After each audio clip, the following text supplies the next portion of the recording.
We've got Roman Bodnar, who's our head editor, and Amanda Elend, who's our head writer.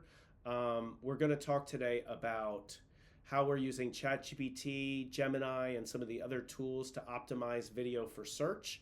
And we're also going to talk about Premiere Pro's exciting announcement about new AI tools, the fact that they're incorporating the other models into Premiere Pro for video generation, which is pretty exciting.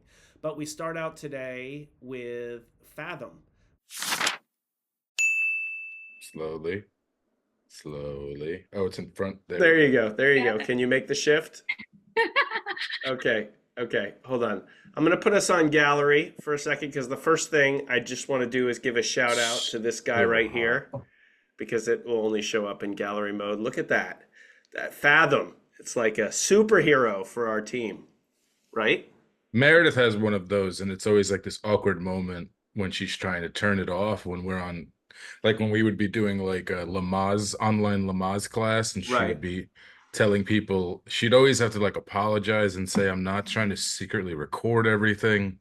Well, I mean, I had a lot of trepidation about using this for our editorial calls because our clients are lawyers, and obviously, anytime you're recording a lawyer, that's kind of problematic. But also, they're trying to discuss things, openly, and I was really worried that it would turn them off, even though we have a confidentiality agreement with them, and and we can keep it confidential.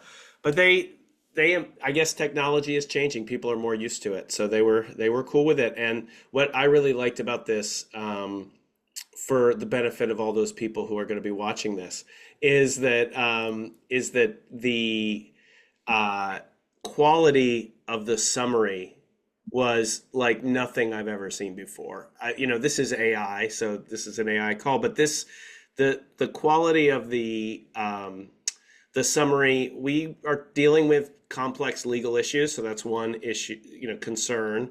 The other thing is it's an editorial call. So do we do this? Do we do this? Well, if this happens, then maybe we should do this. And if this happens, maybe should that. It picked all that up, and the summary captured all that. I This is like the robots taking over. This is the first time I've seen AI do a much better job than I could have done summarizing. Oh, it was really good. I mean, if you should, I should at some point show you some of the summaries I've sent Amanda over the last few months. Whereas like someone said something about the NLRB, but that could have been, and like the video, I was editing a video at the same time I was listening. So, and then after about 2 minutes of talking, I go, you should probably just ask Adam. I don't remember. So And yeah. there have been multiple times that Amanda has reached out to me saying, Roman wasn't sure about this. So I can vouch for what you're saying. But we need to give a salute to you, Fathom, for doing something that we couldn't do on our own. And, we have editorial calls are key to what we do because we work in big organizations and it's all about creating systems that keep everybody on the same page and also, help us deal with compliance issues before they even start. So super critical to us, and to be able to have a tool like that that's that effective in AI in that part of our process is a huge win for us. So I had to just give a shout out to Fathom. Now I'm going to make her or him they disappear, and we'll be back to full screen. So yeah, so we're here to talk about AI and stuff. Oh, my computer's showing up in my monitor a little bit. Let's get rid of that. Talk about AI, talk about technology. I wanted to start, Amanda, with you for a couple reasons. One, since we've been recording these calls, you haven't been on, so I wanted to kind of just get an update with how you're using ChatGPT in your weekly sort of story process. That end of things, we talked a lot about what we do in post, but we haven't really talked about what we're doing and I don't even really know how much of it you're still using or how much you dropped off. So yeah, can you just give me an overview? Yeah, so I'm still on the hunt. I still haven't been able to find, I mean, real time is an issue with GPT. So Right. I when choosing stories and, gathering stories for the potential stories email, I haven't been able to use AI for that. I use Google Trends to look for like to add some color about how something's doing. But I just use email, Right, the usual RSS subscriptions feeds, and- yeah, basically pulling them exactly. all together and then sort of filtering the stuff yourself. Yeah. And I'm still trying to find something there.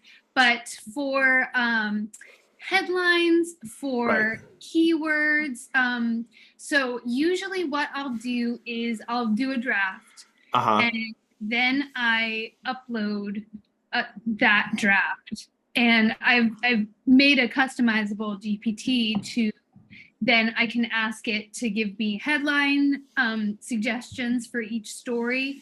I can, and I definitely use it for social media posts after the fact.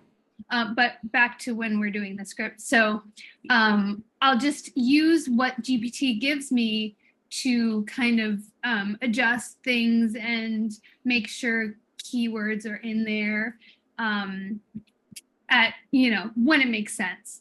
And for titles too, like so for news rundowns we don't tend to do titles, but for the other type of script we do have titles, and those I will usually leave that blank sometimes, but either way I can always ask it for alternatives. And so I use I ask it to give me like 10 suggestions, and then I take things from each one sometimes, or sometimes there's one that's perfect, So and what are you optimizing for with the titles? What are you asking it to optimize for? yes, so I in the the customizable thing, I asked for titles that would generate engagement on YouTube, and then for the social media I have a separate GPT for that. And so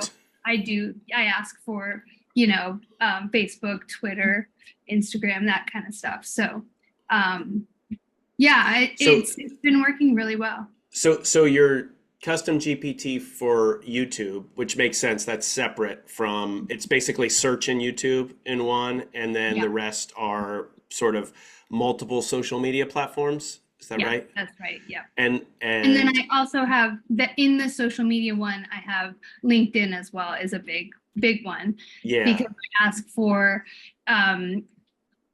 so this was tricky to get it to understand, but I asked for the post to go with an article.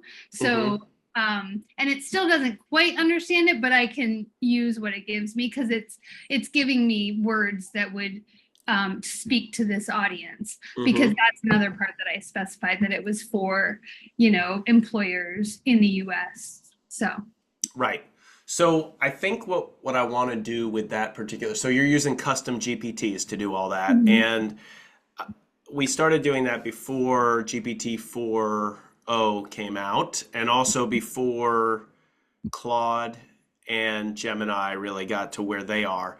Gemini sucks for generating language, but I gotta believe that it's got better insights about search and YouTube specifically, because they just have access to so much more data.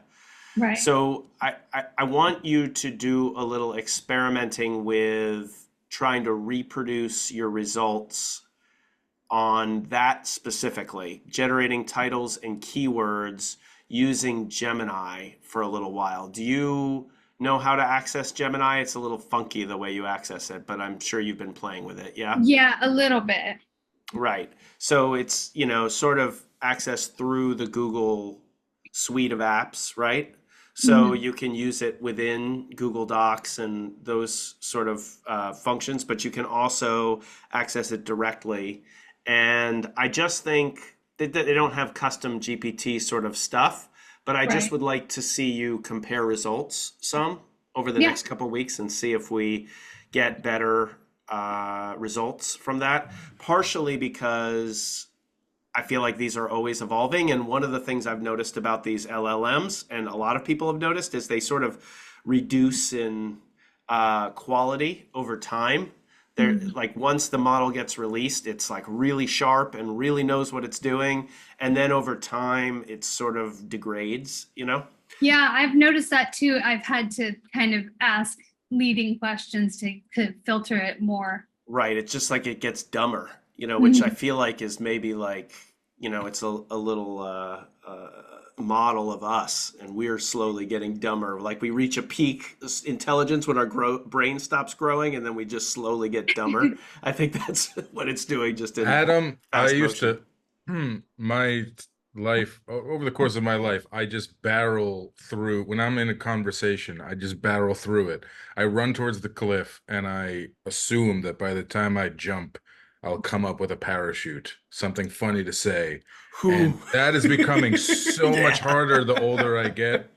It was That is so much, putting a lot on raw talent right I was really there, good in my not 20s. preparation. And Yeah. now I get to that point and I just freeze for a moment and go, monologue, like the whatever word I'm looking for, and it's not even like never the right word. It's not good.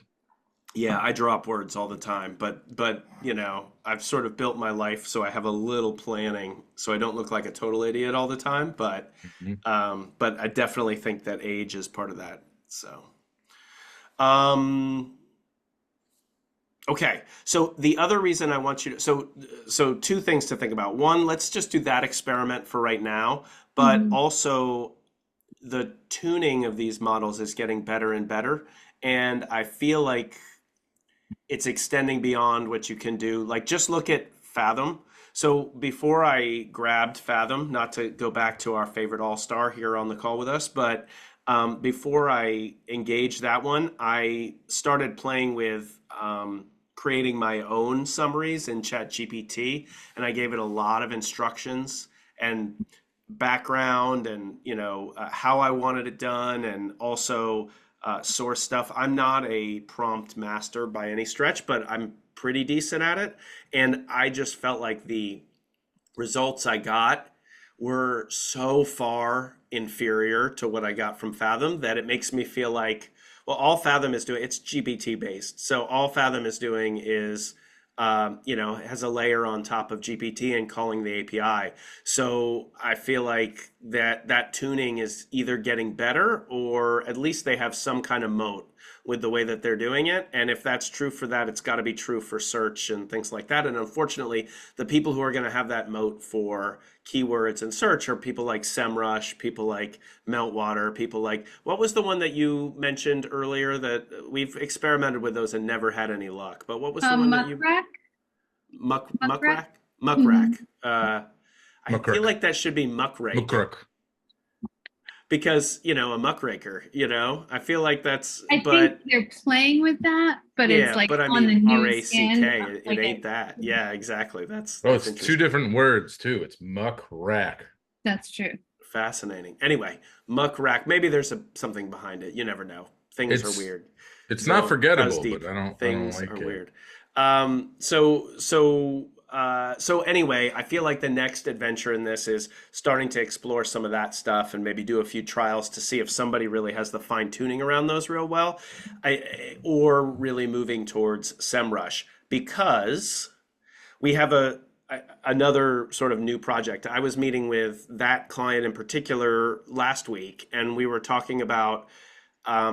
So I always look at YouTube as having two different strategies. So you either have essentially a browse strategy or a search strategy. Either you're trying to get seen, have people notice other people, recommend you, see you on their For You page, all that stuff, and just like that's like 90%, I think, of the stuff on YouTube. But where the sort of most interesting stuff is happening right now is really on the search strategy, which from our perspective is okay. YouTube is the second largest search engine in the world. Google is the largest search engine in the world. For most of the things that we're talking about, Google has a snack pack of videos on every result. So yes, you're optimizing for YouTube search, but really you're optimizing for Google search and trying to find opportunities to get in that snack pack. And so I've been talking to our client about how to do this. And one way that we wanted to start trying to do it on a on a really sort of low level, low lift scale is in our chapter headings. So on YouTube, particularly for like a news rundown style show where we're going through 2 or 3 stories and running them down as a rundown does, we want to put chapter headings that are, oh, nice. Chapter headings which are super fine-tuned to people's searches. And so what would be involved in doing that is finding out exactly what around, say we're doing something about um, the Supreme Court releasing a opinion about a certain topic. Well, let's find out what literal searches people are putting in around that topic, not around the Supreme Court, but around that topic, and name our chapter headings that search thing. So if the search is what is the latest what is the latest regulation around X, that would be the chapter heading. So like exactly that, and see if we can start to generate some search volume that way. Longer term, the idea would be really arbitrage. So you look for places where they're common searches, but the searches don't really match the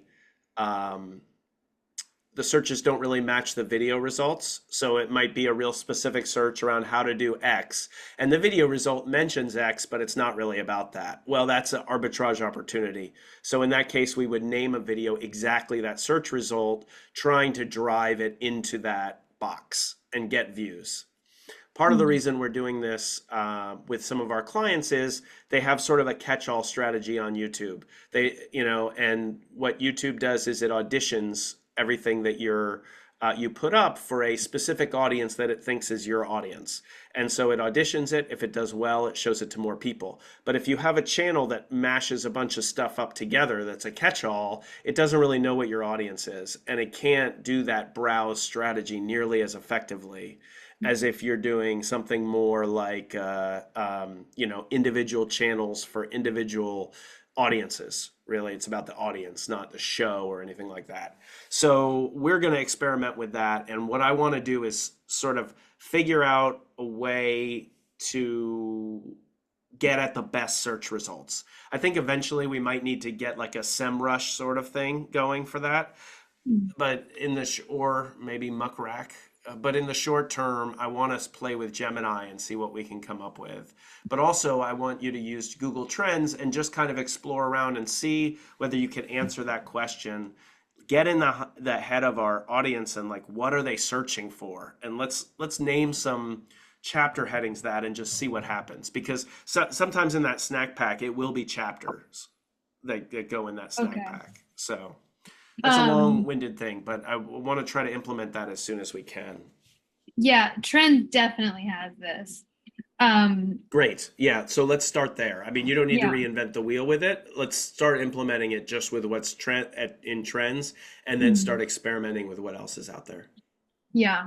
I mean, they're not consistent. They offer different results for different things when depending on what's available, I think.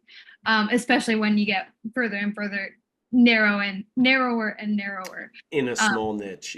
Yeah. But so I'm uncomfortable with, if it's not what anything is about, making it that the chapter heading. I feel No. That's the whole point. No, we don't want to do that. That's reputation messing with. Definitely don't want to do that. So the whole point is looking for places where it doesn't match, and we have an opportunity to have a much more relevant video. That's my point. So you look on Google Trends and see what people are searching for, and then go search for those things yourself and see what videos come up. And if the videos that come up don't match, that's gold. That's where we want to be, and we want to really match it. But we can't do it with a video that doesn't match. That's terrible. So and that's going to hurt our clients' reputation. So no. Definitely not. I'm glad you clarified. That's the whole point, is to make it more relevant, not less. Yeah, got it.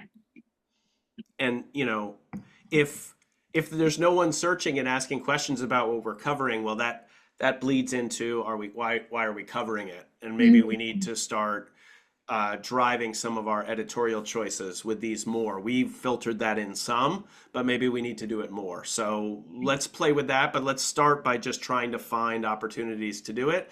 And I think what you learn from it, whether it is it implementable and works really well, or it's not implementable because our stuff isn't relevant, or there really aren't search terms, we're going to learn a lot from either way. So, Yeah. Cool. and we'll talk about it on the next call. Okay, Roman, I'm ready. there's a big announcement this week. Is that what you want to talk about, or do you want to talk about something else? Are you talking about Adobe Premiere? Yes. Yes. Okay. I mean, No, I'm not. I'm just curious whether that's what you want. I'm open. here's the cynical part of my brain about Bring it. why I'm not so excited. It's because, or I am excited, but I'm not surprised. Maybe cynical is the wrong word. But I am kind of like Eeyore about it.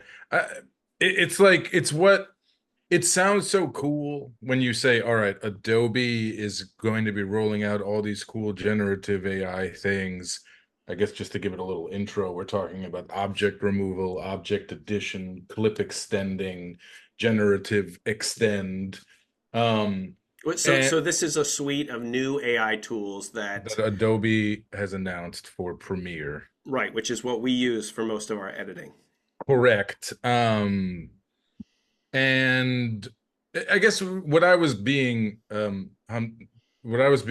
of a curmudgeon about was this idea that Adobe is also going to not necessarily do all of their AI on their own and try to beat everybody. They're going to work on having Adobe work with be compatible with other AI programs. The reason I'm a curmudgeon about that is that's really cool and it's awesome, but it's kind of what they've always done. Like you've always been able to do cool third-party plugins for Adobe that do things that Adobe themselves do not do. And it's Is always that been like been Black fun. Magic and stuff like that? Is Black that what you mean? Magic. There was also like Motion Duck, which I was telling you about Yeah. not too long ago, which is like Motion Duck is just at least what I used it for. I don't know if they do other things, but the biggest thing is they have if you're doing a project that requires just some very quick graphics, titles, whatever, and you want it to look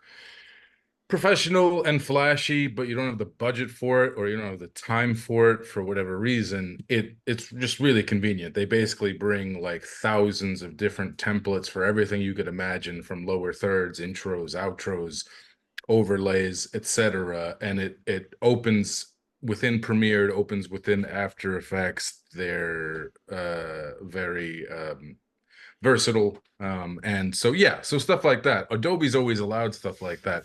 And it's not some like creepy workaround like when people are like, oh, I can show you how to play Nintendo games, Right. on your nail clippers. It's like not complicated. It's very simple. Adobe knows about it. It's not a secret. Right. But so do you think this is so this struck me as okay, so first of all, we're talking It's about really one cool. specific Yeah. component of it, which is that they are allowing the other AI generation models to play with After Effects. So you can use really the generative stuff, the video generative stuff, Sora from OpenAI and Runway, which is the most advanced one right now. All these third-party generators, they're allowing them to be in the ecosystem.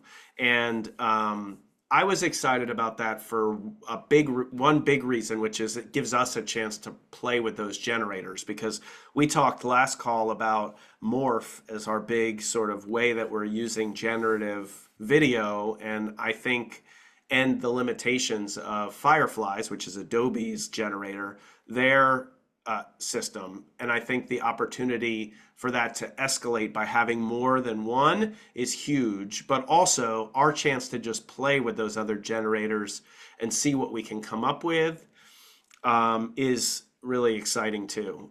But there's other stuff. too, right? That's the main stuff that I was sort of paying attention to. I mean, but it's interesting though, if you just type Adobe, Adobe partnering with AI people, it's kind of all over the place. You got Adobe and Microsoft partner to bring new generative AI capabilities to marketers. That's an Adobe press release. You've also got a Reuters story saying Adobe explores OpenAI partnership as it adds AI video tools. Another Adobe press release, Adobe and NVIDIA partner to unlock the power of generative AI. Another Adobe press release, Adobe announces generative AI solutions to jumpstart. Well, that's actually more of a catch-all for all of it. And that includes Firefly is mentioned in there. Yeah, I mean that's the thing. And then Firefly is Adobe's. and there's Firefly and Nvidia is the chips. So that's just right, and then you also have an IBM press release that says Adobe and IBM transforming customer experiences, personalization at scale, powered by AI and hybrid cloud innovation. I right. mean, so yeah, so there's going to be a million things. I've been telling you for months that I was waiting for Adobe to sort You of did. catch up, and Yep, it didn't that's seem right. like they were screwing up. It didn't seem like they were being slow about it. It just felt like whatever they were going to do, they weren't going to half-ass it because they generally do a very good job, even if people hate, even if a lot of editors hate the overall, what's the term for it? Stability of Right. Premiere. Right. Right. But yeah, so it's really cool. I mean, and as far as all that generative stuff, every single one of those things applies to something that we do. I mean, you famously hate exit signs. I'm not saying I I do. I don't. famously hate them. It's definitely true. And you mean in frame No, during an it's not interview. like the whole Yeah. world at large knows about how much you hate exit signs, but we It's know true. that It's true. when we're filming something, an interview, we frequently shoot interviews in office buildings, which include a lot of fire alarms and exit signs and or intercoms, stuff all over the walls, not always very aesthetically pleasing. And you know, it's not particularly, sometimes it's difficult if someone crosses the path of it, that can be Hmm. a challenge. Usually it's a very simple, if you're an editor, very simple mat to just take a little chunk of the wall, move it over and cover up the exit sign. But yeah, but it's really cool that now so many different things, like we've so many things, so many different things that we have done in the past that take anything from 10 minutes to 2 hours, if you might have to motion graph, are now becoming sort of one click and just wait for it to process. We've Yeah, talked about, yeah. I think the extender is interesting because say you've got a shooter who shoots something that's just not quite what you would want it to be framing wise. You could push in because there's plenty of extra resolution, but you can't shift really where you need to pull out because there's no more information there. But now, if that stuff is good enough, we'll be able to do that, and that's pretty cool. Well, for Um, me, the biggest thing with that is like we'll sometimes be shooting interviews or we'll be doing a web show or something like that. And inevitably, one day, the perfect take, the person, one example is the person doesn't realize that they're doing really well. Maybe they feel like they're doing poorly, and you, as the director, are like, oh, this take's amazing. And as soon as they're done speaking, they go, oh, that was shit. And you want it to hold on them for a little while and you want to use that take, but they instantly break character. And there have been many times in my editing career where what I've done in those cases is slow down the video wherever I can. Obviously, you can't slow it down as someone is speaking. You can, but it's an annoying process, which is becoming less annoying because of AI. But anyway, so you just like, the person pauses for a moment. You might lower that to 80% because it's not noticeable and you get a couple frames out of that. And you do it and you do it and you do it wherever you can until finally you have 15 frames or extra or 30 frames extra, which is all you needed. And that process can be, it's not painstaking, but it's annoying, it's not pleasant. And so yeah, like and to be some able things to, just aren't possible. That's the thing. Some things just sometimes aren't it's not possible without possible. it. Yeah, Yeah. yeah, if it And happens too quickly. And we also have worst case scenarios where someone cuts camera, or as the person's last, we actually, this happened a week ago. where I was using a program that for some reason, when you cut the recording, deletes like 15 frames before you hit cut. It does not cut exactly where you hit cut for some reason. So you actually have to count to 3 after you want to hit cut. And so because of that, I was just rushing and I forgot about that. Hit cut, lost the video on the last word someone said. Whatever. I played with it. I figured it out. But with the generative AI stuff, it would It be just gives you more options. And what's always happened is you've always had some more options, but there's lift associated with them. So yeah, we can create something, but it might take, 6 hours to render. There's a trade-off between actually doing something and just finding a way around it. And this stuff is getting less and less that way. And the But one thing, go and ahead. like, I don't work on these days. Back in the day, I used to work with Scorsese, but these days Sure. I'm doing more corporate stuff. It just gives me the flexibility I need. Marty Yeah, is I gotcha. I gotcha.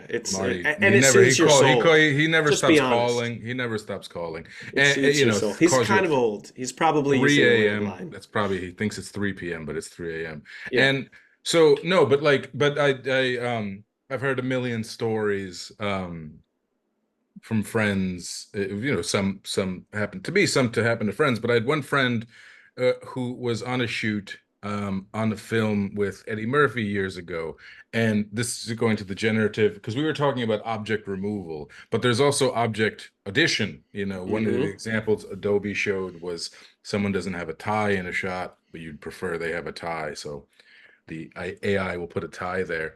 But there was a continuity error on an Eddie Murphy film a long, long time ago. And it was a big one. They basically were shooting a scene, they cut for lunch or something like that between takes. And for a lot of the takes, he was wearing a sweater. And for a lot of the takes, he was not wearing a sweater, which is a pretty big continuity error. And they just CGI'd it in. They had a couple takes where he wasn't wearing the sweater and that they really wanted to use. So they CGI'd it in. And now this is like 10, 20 years ago, or actually probably, yeah, 20 years ago, something like that in that range. That's a lot more money than it is today to fake a sweater onto a shot and to motion graph and all that other Yeah, stuff. you could do that in 10 minutes, ideally, Yeah. if So this it's works the right way, the rest of the stuff So it's doesn't. cool for us, and it's like also unfortunately seems like it's going to get some content. It's going to get some continuity people on set fired because it doesn't even matter anymore. Well, that's an interesting segue. So I think a couple things here. One, we deal with that all the time, and I think that that's going to have a much bigger impact on the uh, advertising sort of business, like television advertising, high budget advertising. We've been on those sets before, and you have a ton of people weighing in on what someone should be wearing or how it should look or all that stuff. And to be able to change that stuff after the fact is going to be huge for brands doing And you 30-second are the ads and person stuff that like always that. has to talk to them whenever we have Yes. done that stuff, and I Yes. do not envy you. Right. So, our only way, like we've reshot because people didn't like the wardrobe. And it wasn't the people who were doing the direct approval, it was people 3 steps above who then saw it. And we've had to reshoot whole things because a whole, industrials and also commercials that way. So I think that will be huge. But you said something that I just want to go back to, and this is kind of what I want to wrap up on today, which is I feel like the theme through all this, you said continuity, people are going to lose their jobs. One of the things that I've noticed, at least when it comes to our business, what I've noticed is people talk about AI as sort of replacing sections of work, but I don't find that it's anywhere near that yet. But I find that weaving it into our workflow sort of works like one of those mushrooms in Super Mario Brothers that you step on and then bounces you that much further. It's Mm. like, oh, well, we can use AI to to sort of, supercharge our search results, or we can use AI to all of a sudden solve this problem that we never could solve before, and we can do it quickly, and we can do it with low lift, like our eye contact. We have an eye contact filter we use for clients that, it's been a perpetual problem for 15 years, trying to convince people who really care about getting the right information out to look at the camera and tell people, as opposed to reading from a piece of paper or looking down while they were doing it. So Yeah. to be able to just make that happen with AI is just, it doesn't erase any jobs. It doesn't replace anything. It's like giving us a superpower we didn't have before. And I think No, that's, yeah. that's what I'm trying to do with all this AI stuff, with what we're doing. And I think you're right. I said that a bit jokingly, because you'll always have these situations where technically you can get away with it, but your life is so much easier if you have people worried about that stuff. Like, it will still be great to have a continuity person on set, because every single thing that person catches will make life easier for everyone down the line. Just because you can use generative AI to fix something doesn't mean that you want to leave the editors 50 to, I mean, these things pile up. You could have 300 little things, especially on a bigger shoot, that you have to fix that you could have easily fixed when you were shooting, had Right. someone been paying attention to that stuff. And like, I know this it's close to me because I'm a lazy person, and sometimes I direct things that I'm going to edit, and director brain says I have to work harder over the next hour to do something that will make my life as an editor a week from now easier. And it's very easy to push that work onto editor Roman, because editor Roman is a week away from now. So I'll let something slide when I'm directing, knowing full well that I can fix it in editing. And but again, my point being, like, Those are even just when the you, qualities that make you a fantastic employee, Roman. yeah, That's all you're I can welcome. say. But even when you have the ability to fix an error, even when you have all these tools, it's still better to sort of to build the foundation the right way, you know? Right. Well, so Well, it yeah. does give totally new meaning to fix it in post, which is what we always used to joke. Oh, we'll just fix it in post. Doesn't matter what happens, we'll just fix it in post. Put it on the editors. That's a whole lot more doable now than it ever I could used go to on a be. really long rant Don't, about don't, because how Amanda was angry trying to say something. So let Amanda yes. talk. Go ahead. No, I was gonna say, so this is gonna sound like this could be a dangerous thing, but it works for me. Uh-huh. I've made a career out of being a fake expert, I like to call it, like just, reading enough to know enough to write something about a topic. And Fexpert. GPT makes, Fexpert. yes, That's what we a prefer. Or fexpert, folkspert. yes, love Folkspert. it. But GPT makes that so much easier. Like today, I wanted to increase accessibility in a newsletter that I was writing. So you need to have alt text. And I was like, okay, so if I'm going to describe an image, I don't have the skills to describe an image. And so was working with Copilot, and I like uploaded the image, and I was like, what would you say? And it gave me things that weren't amazing, but they gave me enough knowledge to be able to do it in a way that I was proud of. So it really is valuable in different ways, I think. 100% agree. I tried to teach my daughter how to optimize her swimming. She's on a swim team, so I asked GPT. Actually, it was through a fine tuning of GPT that I asked, and it gave me great exercises to work with her. That sort of level of stuff. When you're not relying on it for truth, which I never do, and I don't think any of us ever do, it can Mhm. be incredibly valuable that way. Yeah. Um, Speaking of which, it gave lots of like bad descriptions of what the image actually was. So right, you had to use I your got brain a too. Yeah, great reminder totally. But of the how framework, bad it can the be. Yes. the format, it's a great example. It's a great example. So, Roman, I want to give you a challenge for next week as well. I gave Amanda one. I feel like we need to up our game when it comes to our shorts. So LinkedIn is launching short form video, which is huge for us, but also huge for our clients. And we do a few projects where we have shorts that we create out of longer form video podcasts. And I just think we can do better than we're doing right now.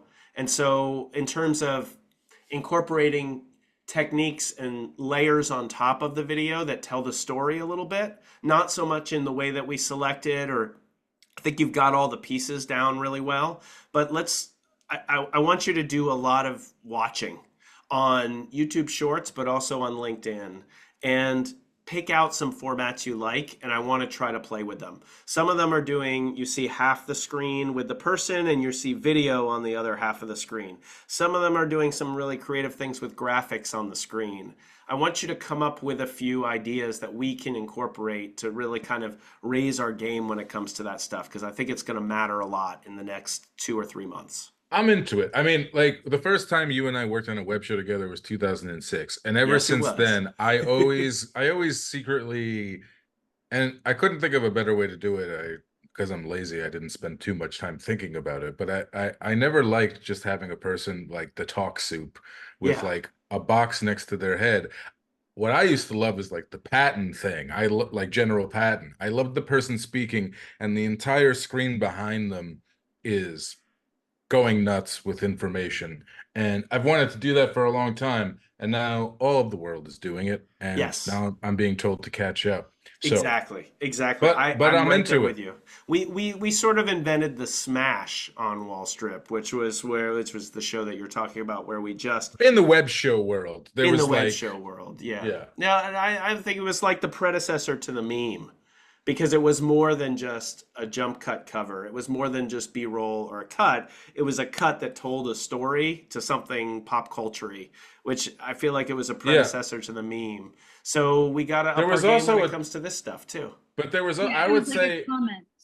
I'd love Yeah, to go into the exactly. history of it, because like Family Guy, I would say like 30 Rock would do that. That was more flashbacks, but they sort of operated the same way. With a quick cut, but it The was to their speed, own stuff. Yeah, yeah. We were referencing pop culture, but yeah, you're right. I'm not going to go so far as to say we were the first, but yes, for the web show, and I feel like we innovated some on it. So you can't take that away from me. I'm going to hold on to no, it no, I mean, until our next call. we did. It was good, and we got really good at it. We We probably did. had We had a lot of fun doing it. Yeah, we that had was the fun. largest stable of edit, and like I still remember we had so many sort of philosophical conversations in the editing room. I don't think you're privy to them, about like what a good smash was. The biggest argument was people saying you can't use a smash from an established comedic film, because you're just using their comedy. You're not It's being true. I creative. remember that conversation. Yeah, that I was a get, quality issue. I and got I, involved in that one. That was a quality yeah, issue. my So, life is like my opinion was always right in the middle. Like I get right, it. Well, we don't have to right. get into that on this episode, but We'll save that for another juicy episode where we look back in time. That's always fun. But thank you, Roman. Thank you, Amanda. And we will do this again in two thank you, weeks, and we'll see where we Amanda. get. Thank you. All right. And by the way, Thank you, no, and Amanda thank is you, on a Adam. treadmill this entire time, and for years now. Every time we're on a call, she's walking. So get used to seeing her walk. That's true. That's right. Or The maybe thing I'm must just be falling apart by now. The thing must be falling apart. I have had to clean it for cat hair twice. Yeah. And All right. wow, it was so much bad. And on that note, I have the dark. Every time people like Amanda are so healthy, I have the darkest response. I don't even want to say it. all right. We'll leave that one to everyone's imagination. Love you guys. Bye, Adam. Bye. Bye. Oh, she left. Oh, I was just gonna say, enjoy watching all of your friends and family die.